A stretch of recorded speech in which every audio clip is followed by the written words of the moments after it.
ఎంతో పవిత్రమైన ఈస్టర్ పర్వదినాన శ్రీలంక రాజధాని కొలంబో రక్తసిక్తమైంది. కొలంబో నగరం వరుస పేలుళ్లతో ఒక్కసారిగా ఉలిక్కిపడింది. ఈస్టర్ పండుగ రోజున చర్చిలకు వచ్చే వారిని లక్ష్యంగా చేసుకుని ఉగ్రవాదులు వరుస పేలుళ్లకు పాల్పడ్డారు. 3 చర్చిలు 2 హోటళ్లు లక్ష్యంగా జరిగిన బాంబు పేలుళ్లలో 160 మందికి పైగా మృతి చెందగా 300 మంది వరకు గాయపడినట్టు తెలుస్తోంది. మృతుల సంఖ్య మరింత పెరిగే అవకాశాలు ఉన్నాయి.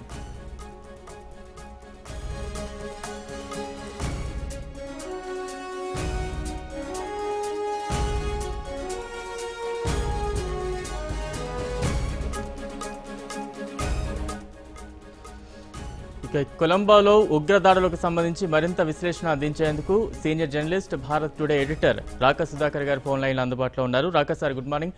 అంటే మొత్తంగా ఈ కొలంబోలో ఈ ఉగ్రవాదుల దాడులను ఏ రకంగా చూడాలి, ప్రస్తుతం అక్కడ ఎలాంటి పరిస్థితులు నెలకొన్నాయి సార్, ప్రభుత్వం కూడా ఎలాంటి చర్యలు చేపట్టాలంటారు? ఇక వాస్తవానికి శ్రీలంకలో బుద్ధిస్టులు 6% క్రైస్తవులు 6% ఉన్నప్పటికీ క్రైస్తవ బుద్ధిస్ట్ ఘర్షణలు చాలా ఎక్కువగా జరుగుతూ ఉంటాయి.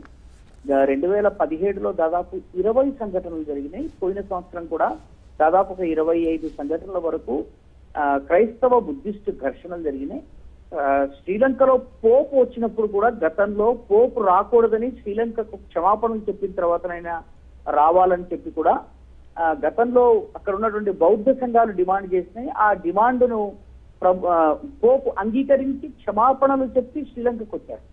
కాబట్టి ఈ ఘర్షణ వాతావరణం మొట్టమొదటి నుంచి ఉంది. కానీ ఈ రకంగా బాంబు పేలుళ్లు జరపటము, 6 బాంబు పేలుళ్లు 3 హోటళ్లలో 3 చర్చిల్లో, ఆ చర్చిలు కూడాను ఈ శ్రీలంకలో ఉన్నటువంటి దాని నుంచి 2వ చర్చి 44 కిలోమీటర్ల దూరంలో ఉంది. అది నెగొంబో అనేటువంటి పట్టణంలో ఉంది. అక్కడి నుంచి 363 కిలోమీటర్ల దూరంలో బట్టికలోవా అంటే శ్రీలంక యొక్క తూర్పు తీర ప్రాంతంలో ముస్లింలు ఎక్కువగా నివసించే ప్రాంతంలో ఉన్నటువంటి క్రైస్తవ జనాధిక్య గ్రామంలో ఈ బాంబు పేలుడు జరిగింది. కాబట్టి మొత్తం 3 చోట్ల 3 హోటళ్లు 3 చర్చిల్లో ఈ దాడులు జరిగినాయి. శ్రీలంకలోని విభిన్న ప్రాంతాల్లో జరిగినాయి. ఒక్క కొలంబోలో మాత్రమే జరగలేదు. బహుశా ఎల్టీటీఈ పతనం తరువాత శ్రీలంకలో ఇంత పెద్ద దాడి జరగడం ఇదే మొదటిసారి.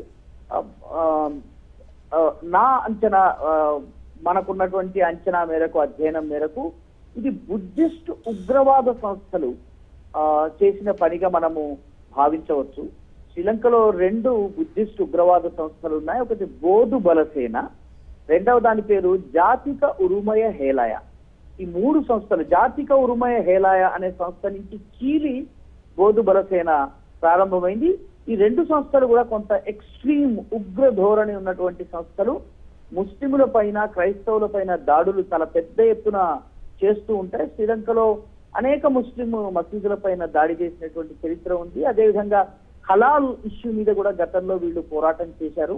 అంటే హలాల్ చేసిన మాంసం వద్దు అని చెప్తూ వీళ్ళు పోరాటం చేశారు. అదేవిధంగా చర్చిల విషయంలో కూడా జ్ఞానసార అని చెప్పి ఈ బోధు బలసేనకి నాయకుడు ఉన్నారు, విసాంగే జ్ఞానసాగర, ఈ 2 చీఫ్ లీడర్స్.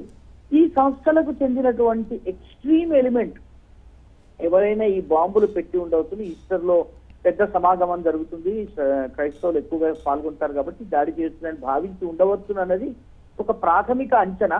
శ్రీలంక ప్రభుత్వం ఇప్పటి వరకు కారకులు ఎవరన్న విషయంలో పూర్తిగా సైలెంట్ గా ఉంది, ఏమీ చెప్పడం లేదు. ఒక ఎమర్జెన్సీ స్థాయి సమావేశం జరుగుతోంది.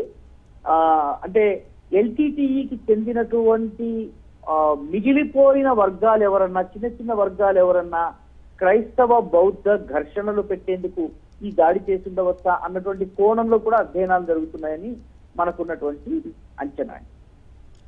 Right sir, thank you.